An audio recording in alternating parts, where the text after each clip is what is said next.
Vous vous souvenez que le livre de Moïse commence par l'enlèvement du prophète vers une très haute montagne.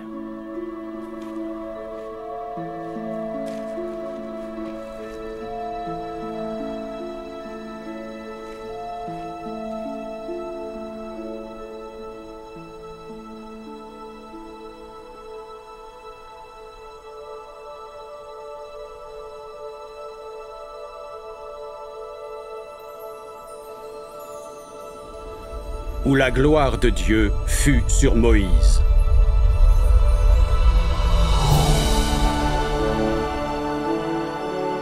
Il s'ensuivit alors ce qui arrive aux prophètes qui sont enlevés sur de hautes montagnes. Il vit Dieu face à face et parla avec lui.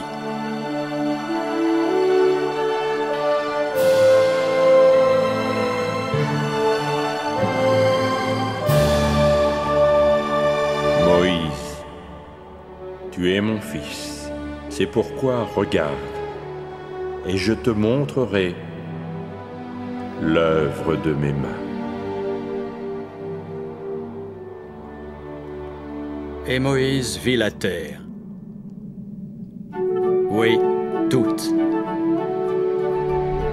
Et il n'y en eut pas une particule qu'il ne vit pas, la discernant par l'Esprit de Dieu.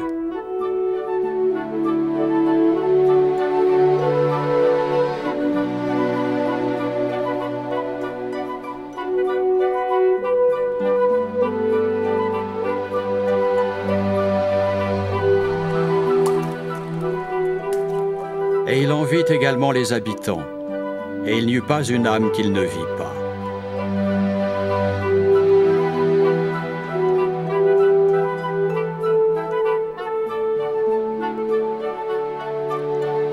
Cette expérience est remarquable à tous égards.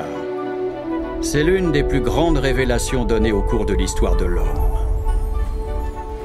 Mais le message que Moïse vous donne aujourd'hui est « Ne baissez pas votre garde. Ne pensez pas qu'une grande révélation, un moment d'illumination merveilleux, l'accès à un chemin inspiré soit la fin de tout. » Ce qui arriva à Moïse ensuite, après ce moment de révélation, serait drôle si ce n'était pas aussi dangereux et si conforme à la réalité. Lucifer, dans un effort pour continuer son opposition, dans son effort incessant pour porter tôt ou tard ses coups, apparut à Moïse après que Dieu se fut révélé au prophète et lui dit « Moïse, fils de l'homme, adore-moi. » Mais Moïse ne se laissa pas prendre. Il venait juste de voir l'original, et par comparaison, cette parodie était assez fade. Qui es-tu? Car voici, je suis un fils de Dieu. Où est ta gloire pour que je t'adore? Béni soit le nom de mon Dieu, car son esprit ne s'est pas entièrement retiré de moi, et je peux juger entre toi et Dieu. Retire-toi, Satan, ne me trompe pas.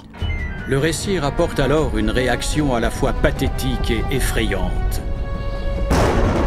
Et maintenant, lorsque Moïse eut dit ces paroles, Satan cria d'une voix forte, tempêta sur la terre et commanda, disant « Je suis le Fils unique, adore-moi » Et il arriva que Moïse commença à éprouver une crainte extrême. Et comme il commençait à éprouver de la crainte, il vit l'amertume de l'enfer. Néanmoins, invoquant Dieu, il reçut de la force.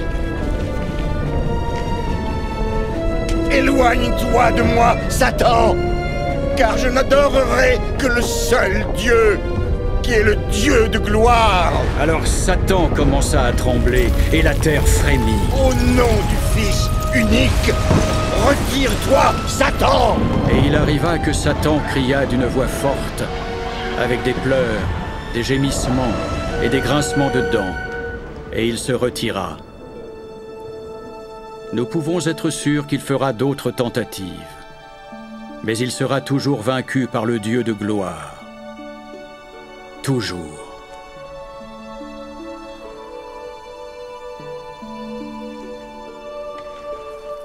Je reconnais la réalité de l'opposition et de l'adversité qui arrivent si souvent après que des décisions lumineuses ont été prises, après des moments de révélation et de conviction. Mais je témoigne que Dieu a fixé des bornes et des limites aux puissances adverses des ténèbres. Et quand viendront la deuxième, la troisième et la quatrième tempête, ne craignez rien. L'Éternel combattra pour vous.